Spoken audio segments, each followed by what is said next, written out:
भेजे थे ना तो फोटो तो भेज दे जरा जैसा दखल से फेर खींच दे और सामान पर लोहा करा फागुन में कॉलवे सामान आज काट के ये जो ना तगरे सारी हम दिखा चिन्हा दे ऊपर सारी अरे समाचार ने गोर के करे अल्लाह मा जोरा सारे वो चोरी के साथ सीधे पड़ गए चलो ना फलगा मार अरे सामान क्या हमरा लोग में भैया भैया आवे लगता है भैया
अरे उठा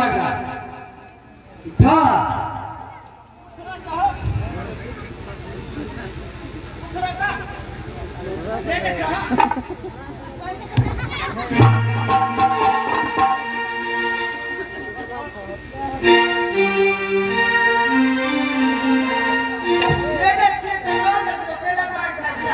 भैया कि हमें मेरा सामान नहीं भैया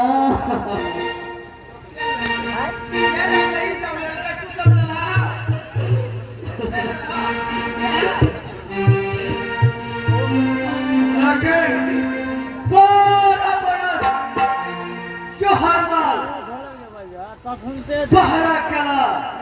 कुत्ता तकले भूखा चौका कोटा अरे हाथी खाती अरे घर में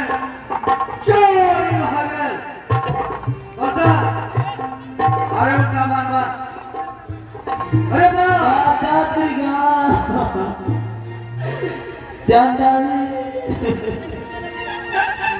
दुर्गा राजा राजा कठोर